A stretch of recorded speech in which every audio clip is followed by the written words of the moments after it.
Bonjour à tous. Pour cette nouvelle émission, j'avais envie de me pencher sur une carrière pas tout à fait comme les autres, celle de Clément Couturier. À 28 ans, ce milieu offensif formé à la JOCR a déjà connu pas moins de 10 clubs, dont l'élite luxembourgeoise et la seconde division belge. Au-delà de cet esprit voyageur, on peut surtout mettre en avant des expériences extraordinaires comme une finale de la Coupe de France avec son club de national Les Herbiers, mais également une aventure en Europa League avec le F91 du Lange, formation la plus titrée du Luxembourg. Clément, si ça t'embête pas, j'aimerais bien qu'on revienne un petit peu sur sur ton parcours depuis que tu as intégré, on va dire, les premiers clubs professionnels. Là, je vais spoiler un petit peu parce que je vais parler d'Auxerre. Oui, Est-ce que tu peux retracer un petit peu tous les clubs que tu as connus et puis après, on va revenir un petit peu en détail sur chacun d'entre eux.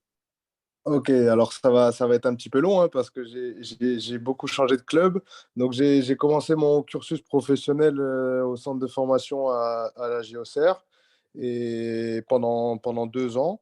Et ensuite j'ai rejoint le centre de formation à 17 ans de Dijon où je suis resté 3 ans.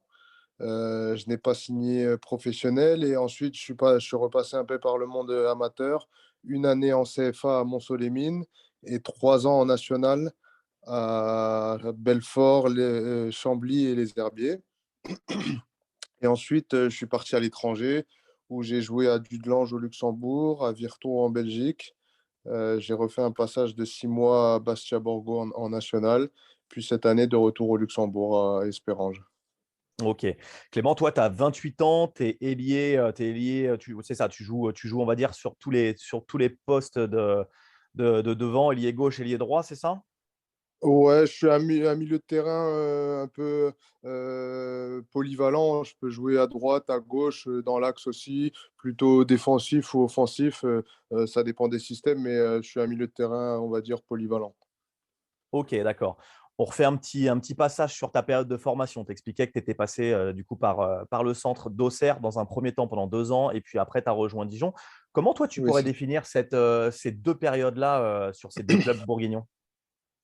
Alors, tout d'abord à Auxerre, à mon époque, c'était, enfin encore maintenant, mais le centre de formation, il était très réputé. Je pense que c'était l'un des meilleurs en France. Et donc, c'était pour moi une vraie chance de pouvoir intégrer ce centre de formation. J'ai côtoyé ma génération de 93. Il y avait des grands joueurs, des bons joueurs qui sont devenus professionnels par la suite. Je pense à Sébastien Haller, Yaya Sanogo, Christopher Julien, etc. Et donc, ça m'a permis vraiment de mettre, parce que moi, j'arrivais d'un petit club de ma campagne, et donc Auxerre, c'était vraiment le grand saut. Et ça m'a permis de m'épanouir un peu plus humainement, parce que je suis arrivé à 14 ans, donc on est encore un jeune adolescent. Et voilà, je découvrais vraiment le vrai foot. Et donc, ça a été une belle période de ma carrière. Après, j'y suis resté que 2 ans parce que bah, justement, il y avait beaucoup de joueurs, beaucoup de concurrence. Et à un moment donné, moi, je voulais aussi un peu sortir mon épingle du jeu. Et je savais que à Auxerre, ça allait être compliqué parce qu'il y avait beaucoup, beaucoup de bons joueurs. Et donc, je me retrouvais un peu derrière certains joueurs qui ont passé le cap directement dans le monde pro, dans l'équipe première. Donc, ça a été compliqué. Et donc, j'ai signé ensuite à Dijon, où là, par contre, c'est un club qui était en pleine évolution, mais le centre de formation n'était encore pas très développé malgré enfin, que j'ai évolué directement avec les U19 nationaux. Mais voilà, c'était un club qui était en construction au niveau de sa formation. Et ça m'a permis d'être un joueur un peu plus important. Et voilà, je me suis entraîné quelques fois avec les professionnels. C'était pour eux leur première expérience en Ligue 1. Donc, il y avait des bons joueurs également. Et je pense à Botéac, Benjamin Cornier. Voilà, il y avait quand même une belle équipe. Et voilà, j'y suis resté 3 ans. Et à la fin de mes 3 ans, je n'ai pas eu l'occasion de signer pro. Donc, je suis repassé dans le monde amateur. D'accord. Alors, j'ai regardé un petit peu par rapport à ton parcours. J'ai pu voir que tu Oui, étais resté proche de ta zone d'origine, de ta zone géographique d'origine. Oui. Monceau, Belfort. Après, tu es parti un petit peu plus loin au niveau de Chambly. Est-ce que ça, il y avait est-ce que c'était une réelle intention de ta part de rester proche de la maison ou c'est un pur hasard? Non, je sais, non, je pense pas que c'était fait exprès. J'ai eu, ça dépend des opportunités aussi qu'on a. Là, j'ai eu la possibilité d'intégrer le centre de formation d'Auxerre parce que avec mon club à l'époque de campagne à Chaumont, j'ai eu l'occasion de jouer contre Auxerre parce que c'était pas très loin géographiquement. Donc, c'est pour ça que j'ai pu les affronter et les rejoindre ensuite. Ensuite, après Dijon, c'est vrai que c'était encore plus près pour moi de ma famille. Ça a joué un petit peu parce que quand on arrive à l'âge de 17-18 ans, on commence à avoir une vie aussi à côté. Et ma famille étant proche, ça m'a bien aidé quand même. Ok. Et alors, la passerelle, on dit souvent que c'est pas forcément facile de s'imposer ou en tout cas de trouver son rythme entre le monde des jeunes et le monde senior. Donc, toi, tu quittes Dijon et puis là, tu rebondis à Monceau en CFA et puis après tu pars sur Belfort, Chambly, des équipes qui évoluent en national. Comment toi, tu as vécu justement ce passerelle entre monde des jeunes et monde senior? C'est vrai que c'est pas une étape facile parce que, comme tu as dit, on évolue tout le temps avec des jeunes de notre âge. Et là, on passe directement dans le monde senior avec des trentenaires, des joueurs qui travaillent et qui viennent à l'entraînement le soir et puis qui jouent le week-end. Souvent, qui ont eu des belles carrières aussi dans le monde amateur, voire dans le monde professionnel. Donc, quand on a 18 ans et qu'on se retrouve à affronter des joueurs comme ça, c'est pas facile. Moi, j'avais la chance d'avoir un physique plutôt avantageux par rapport à. J'étais pas frêle, j'étais assez costaud, assez puissant, donc ça m'a aidé pour être plutôt performant dès le début. Et ça, voilà, ça m'a bien aidé. Mais c'est vrai que c'est une étape difficile et c'est souvent là qu'on voit certains joueurs qui étaient très performants chez les jeunes et qui ont du mal à passer le cap du monde senior. Ok. Et alors, on en a rigolé, hein, Clément. Je t'ai appelé la semaine dernière pour préparer un peu cette émission. On en a rigolé. Mais c'est vrai que quand je regarde un petit peu ton parcours, on voit beaucoup de clubs pour un joueur de 28 ans. On voit beaucoup de Oui. clubs, beaucoup, beaucoup de clubs. Et surtout, on voit que généralement, tu passes une année, pas plus, dans chaque club. Donc, c'est vrai qu'on peut quand même se poser la question, mais est-ce que c'est volontaire ou pas? Pas toujours. En fait, c'est une question d'opportunité. C'est vrai que quand je suis arrivé à Montsolimine en CFA, mon intention, c'était pas de rester dans le monde amateur. Donc, quand j'ai eu l'opportunité d'aller en national, j'y suis allé. Ensuite, voilà, comme je te dis, c'est des questions d'opportunité. Après, je me suis retrouvé à Belfort, qui était un club qui était très amateur. C'était leur première année en national. C'était un petit peu compliqué. J'ai été approché par Chambly, qui avait un projet de monter directement en Ligue 2. Donc, je les ai rejoints. Ça s'est passé moyennement. Donc, à la fin, j'ai quitté pour aller chez un concurrent, les Herbiers. Malheureusement, cette fois-ci, on est descendu en CFA, donc j'ai eu l'opportunité d'aller ailleurs. Voilà, c'est un petit peu comme ça. Après, c'est sûr que je pense que ça donne peut-être pas une image avantageuse de moi parce que on pourrait croire que je suis un joueur qui, voilà, ça se passe pas forcément bien et puis voilà, il change tous les ans. C'est un joueur peut-être compliqué et tout, mais je pense pas que ça soit le cas. L'important pour moi, c'est même si je reste qu'un an dans mes derniers clubs, c'est de laisser une bonne image de moi et que ça soit sportivement et surtout humainement. Et je pense que ça a été le cas dans les différents clubs où je suis passé. Donc voilà, moi, c'est pas forcément volontaire. Peut-être que j'aimerais aussi me poser, mais j'ai énormément d'ambition et quand j'ai une possibilité peut-être d'aller un peu plus haut, je me dis que c'est l'occasion. Et puis voilà, après, c'est le marché aussi du monde amateur, que ce soit en CFA, national, c'est régulièrement des contrats d'un an. Et donc, au bout de la saison, suivant les objectifs de certains, du club ou du joueur, c'est vrai qu'on est amené à évoluer ou changer. Et bon, c'est vrai que moi, j'ai changé quasiment tous les ans. Oui. Après, tu l'as bien expliqué et c'est très juste. Tu rebondis aux herbiers. Là, on est obligé forcément d'évoquer la période, en tout cas cette saison-là, qui était historique, avec une finale de Coupe de France face au Paris Saint-Germain. Toi, comment tu l'as vécu cette saison extraordinaire? C'était incroyable. C'était vraiment incroyable. On était un groupe. C'est la première fois que je ressentais ça dans une équipe. On était vraiment un groupe très, très soudé. C'est-à-dire qu'on était une bande de copains qui jouaient ensemble, où le staff a réussi à créer vraiment un atmosphère positif. Et malgré le fait que ça se soit pas bien terminé en championnat, le parcours en coupe a été incroyable. Et je pense que pour effectuer un parcours pareil, il faut, comme je l'ai dit, une bonne alchimie entre tous les joueurs, le staff, le club. Et voilà, ça a été le cas cette saison. C'est voilà, pour un joueur de national, pour un club de national, faire cette épopée jusqu'en finale, c'est inimaginable. Et je pense que c'est des moments pour nous, les joueurs, qui resteront gravés. C'est peut-être même certains joueurs de Ligue 1 n'ont pas eu la chance de jouer au Stade de France, une finale de Coupe de France. Donc nous, on a eu cette chance-là. Donc on en a profité à fond. Et c'est vrai que ça reste mémorable. Et justement, tu parlais de cette finale. Moi, j'aimerais que tu axes un petit peu plus là-dessus. Une finale contre le PSG, comme ça, Stade de France, quand on est habitué au niveau amateur, au stade de national. Là, ton quotidien, forcément, il y a un virage à 180 degrés. Comment toi, tu as vécu cette finale, enfin, en tout cas, ce parcours, et si, bah, si, forcément, cette finale contre le PSG. Ouais, c'est vrai que ça nous changeait énormément du quotidien. Il me semble que on jouait énormément de matchs juste avant la finale. Donc on avait joué en semaine. Il me semble que c'était à Avranches le mercredi.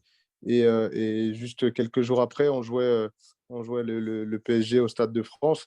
Donc la différence entre le championnat qui est notre quotidien, où on affronte des équipes voilà, assez modestes en championnat, avec un public qui est pas nombreux sur le côté, un stade pas du tout rempli, et passer dans un stade de 90 000 personnes où il est à guichet fermé, où on a toutes nos familles qui sont réunies auprès de nous.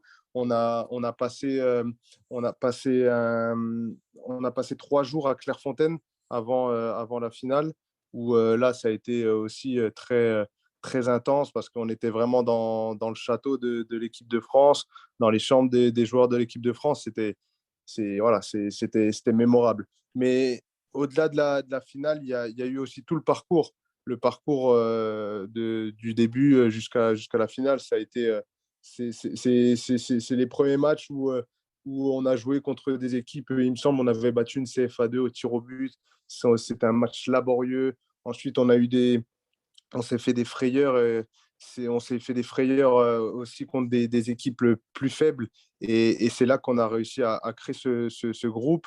Et je pense que vraiment, pour avoir un parcours en Coupe de France, il faut bien sûr un peu de réussite, parce qu'on ne va pas se le cacher, le tirage au sort, par exemple, jouer une autre nationale en demi-finale de Coupe de France, je pense que c'est jamais arrivé. Donc voilà, il faut y un petit peu de réussite, et un groupe de qualité, mais surtout une bande de copains qui arrivent à bien gérer ça. Et voilà, le groupe était très soudé. Il y avait des cadres plus anciens qui arrivaient à mener les plus jeunes. Et c'était vraiment, voilà, c'est difficile de le décrire, mais je me souviens de tous les moments, toutes les minutes qui sont passées avant la finale, après la finale, parce qu'on avait réussi aussi à amener toute une région, tout un département, la Vendée, était vraiment derrière nous. Il me semble il y a 30 000 Vendéens qui sont venus au Stade de France. Voilà, c'est des moments qui n'arriveront qu'une fois dans une carrière de joueur. Ok, malheureusement pour vous, donc vous vous inclinez hein, en finale, donc 2-0.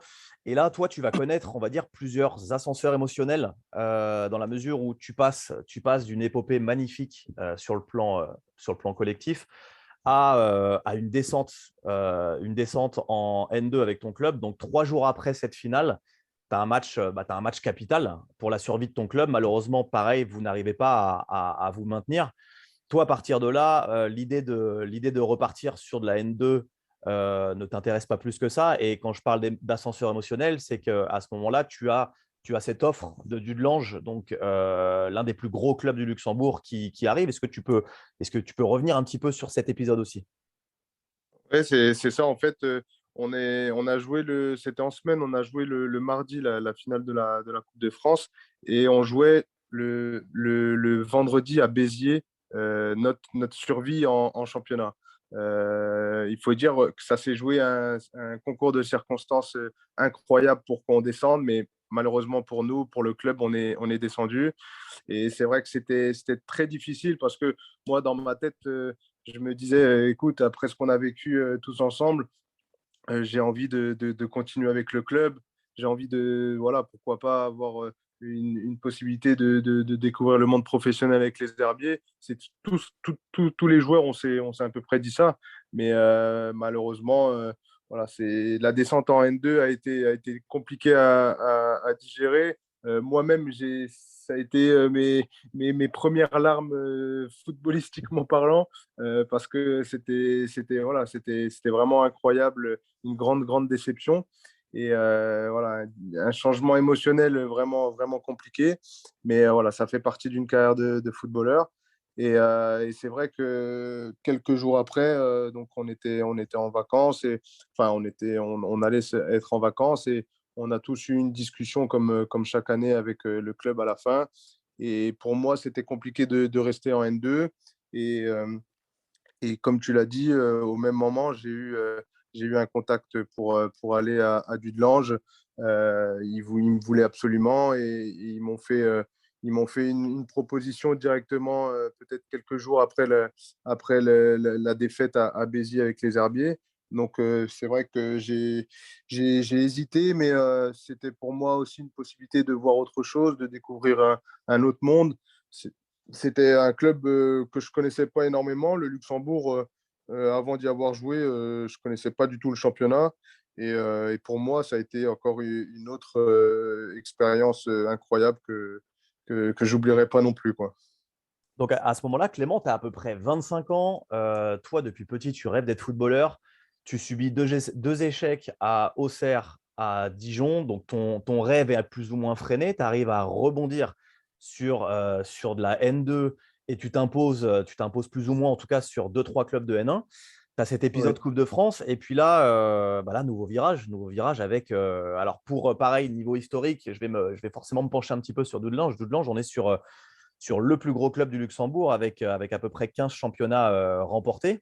c'est ça. Là, tu as cette opportunité-là de signer ton premier contrat professionnel, mais la condition, c'est forcément de quitter la France. À ce moment-là, tu te poses la question ou pour toi, c'est ton rêve arrive, il y a pas à tergiverser longtemps?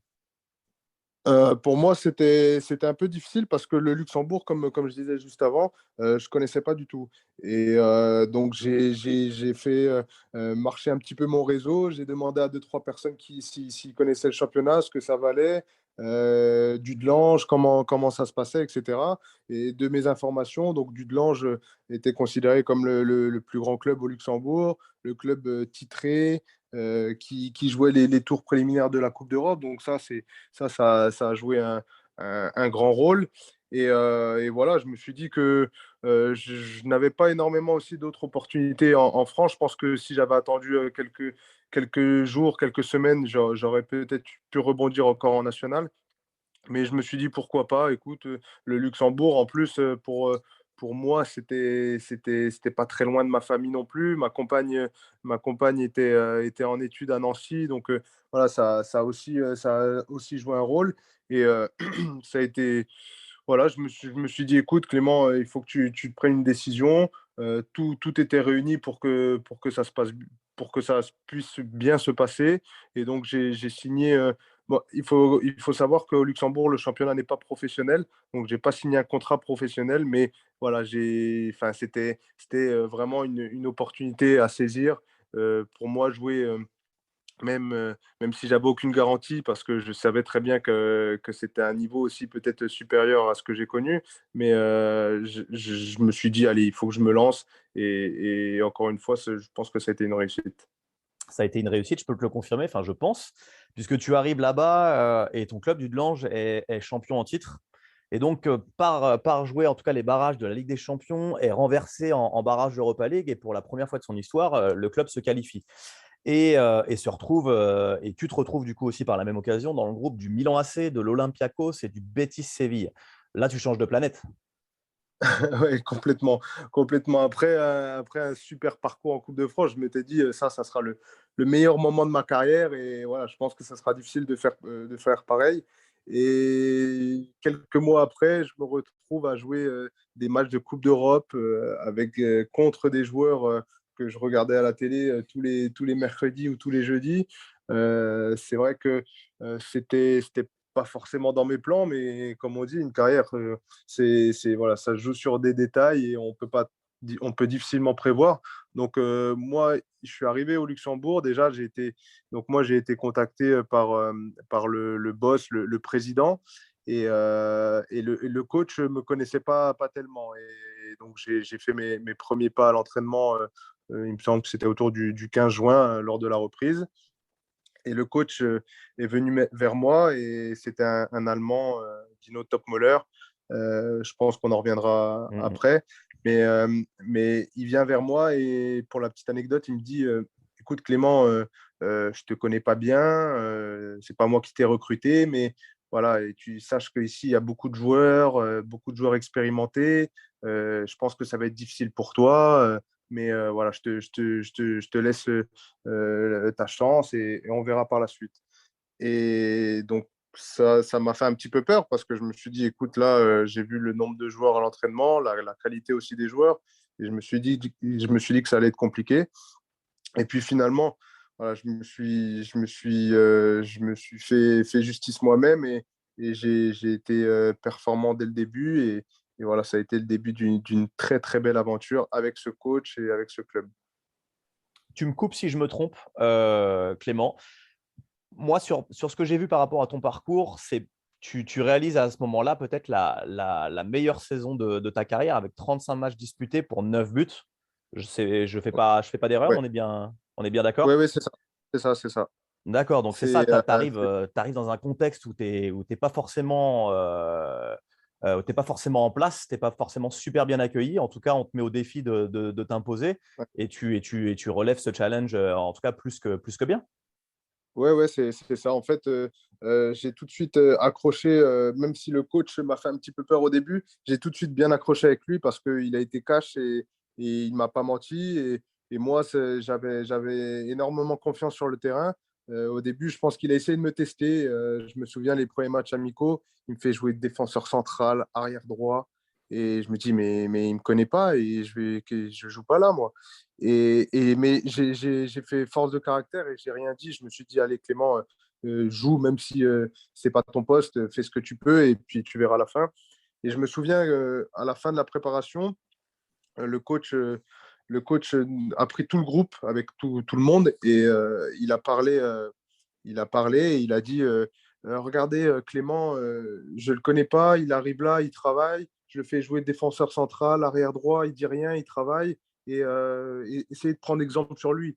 Et donc, il faut savoir que dans mon club, il y avait des joueurs qui ont joué en Bundesliga, certains au Portugal en première division, qui ont des expériences incroyables, et que moi, pour moi, j'étais pas grand-chose, j'étais personne, et qui dit ça devant tout le monde, ça m'a mis énormément pas de pression, mais de confiance, en fait, une pression positive. Et ça a été le début. Voilà, le coach, j'ai énormément progressé avec lui. Il pouvait me faire jouer à tous les postes. Je pense que j'arrivais à lui redonner la confiance sur le terrain. Et c'est là qu'on voit l'importance aussi de la confiance et aussi d'un coach qui nous soutient et qui est vraiment très important. Moi, j'ai évolué 1 an et demi, presque 2 ans sous son règne et ça a été une grande réussite. Et je peux que le remercier de m'avoir fait progresser comme ça et de m'avoir fait vivre ces beaux moments. On voit que tu mets vraiment en avant ce coach. Donc, je me suis renseigné un petit peu. Donc, ouais, Dino Topmoller. Dino Topmoller, donc coach allemand. Et la particularité, c'est qu'il est également, lui, passé par ce club de Dudelange quand il était joueur. Aujourd'hui, c'est même l'adjoint Nagelsmann au Bayern de Munich depuis l'été dernier. Euh, tu expliques que c'est un coach qui t'a marqué. En quoi il t'a marqué, si tu pouvais mettre en avant peut-être ses plus grandes qualités. Déjà, humainement parlant, c'est une très bonne personne. Comme je vous dis, il m'a tout de suite mis il m'a mis au défi, mais il m'a mis en confiance. Il faut savoir que il est issu d'une famille vraiment footballeur. Son père, c'est Klaus Topmoller, qui a été, pour l'anecdote, il a été entraîneur du Bayern Leverkusen, qui les a emmenés en finale de Ligue des Champions, où Zidane met avec le Real Madrid, mais sa super reprise de volée. Mais c'est un coach qui m'a beaucoup aidé, même tactiquement. Peut-être que voilà, j'avais un déficit tactique où je courais beaucoup, j'étais très généreux, mais je faisais peut-être un peu trop d'efforts pour rien. Et je me souviens, il me faisait des séances particulières où il me prenait à part, il me donnait beaucoup, beaucoup de conseils.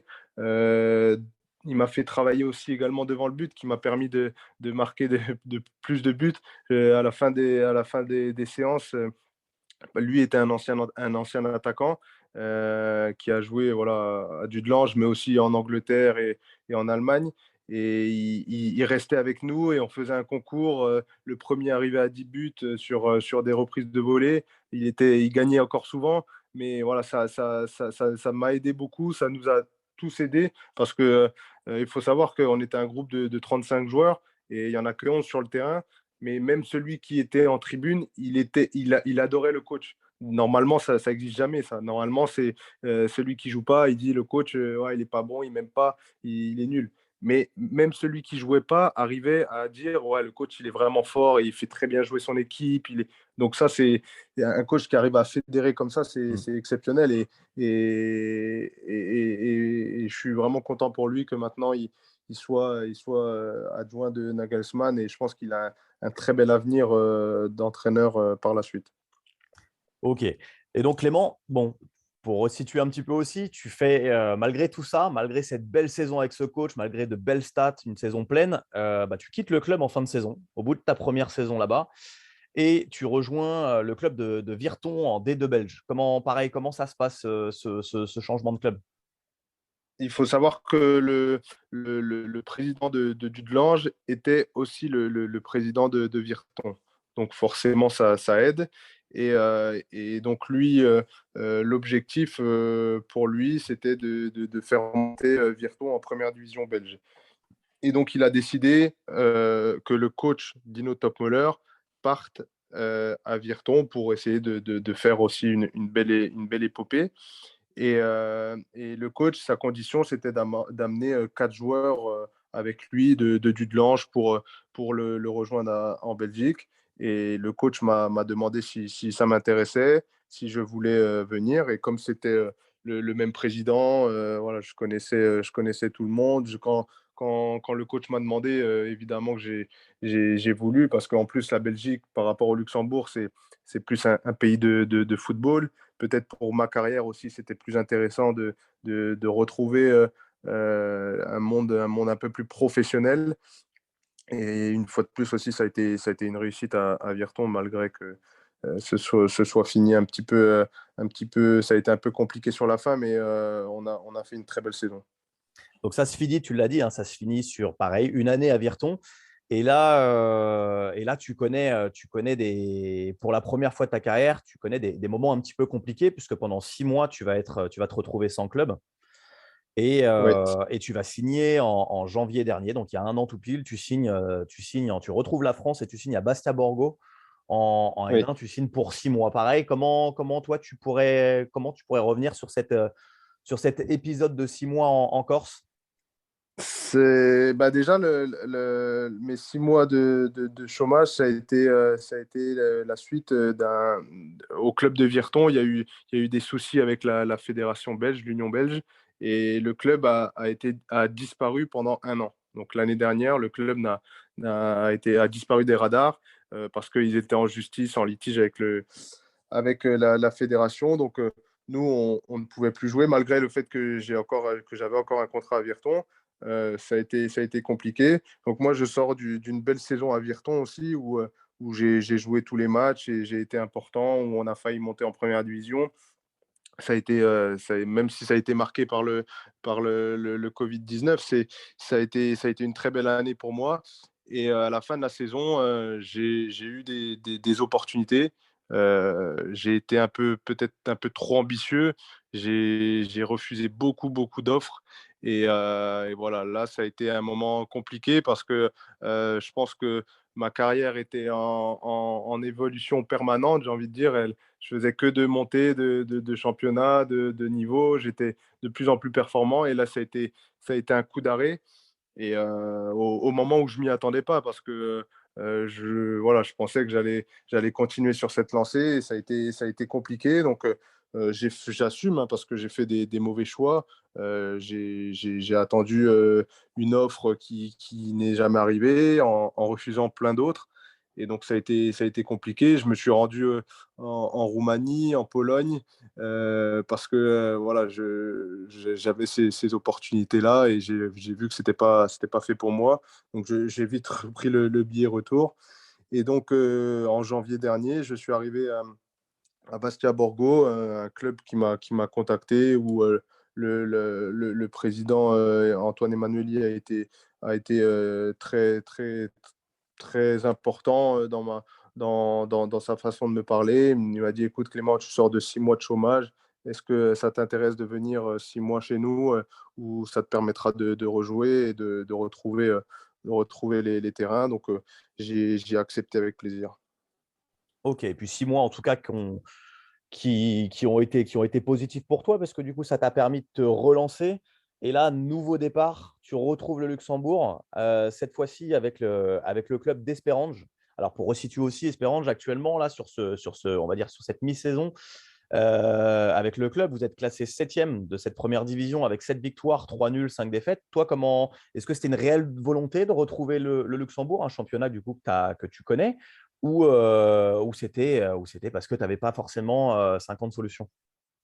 Un petit peu des deux, parce que donc à la fin de ma saison avec Bastia, j'ai décidé de ne pas y retourner parce que bah, j'allais être papa.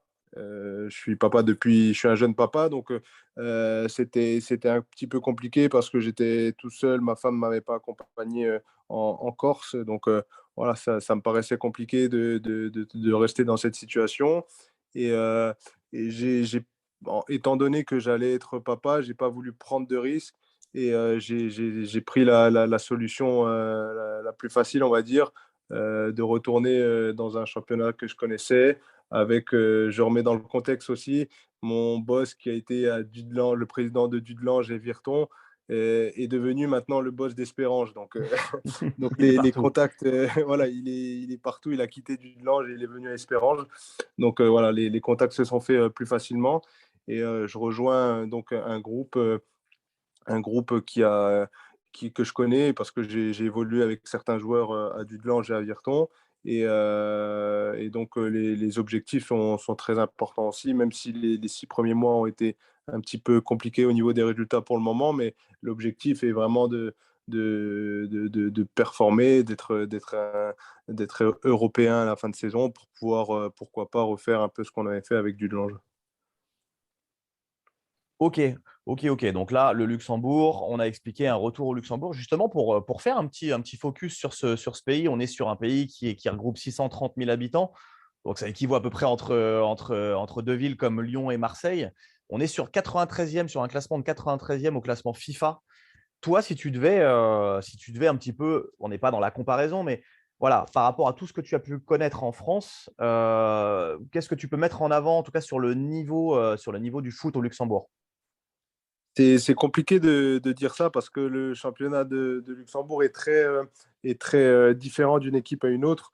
Le haut de tableau, je pense que pourrait légitimement jouer le haut de tableau de National, voire de la Ligue 2.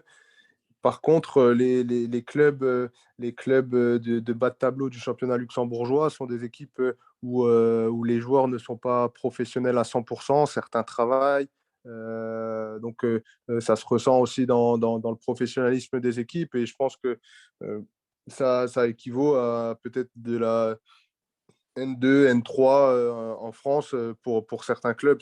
C'est toujours difficile de comparer les championnats d'un pays à un autre, mais voilà, c'est un championnat qui est très différent d'une équipe à une autre. Après, le Luxembourg, c'est particulier. Il faut savoir que c'est pas un pays de football.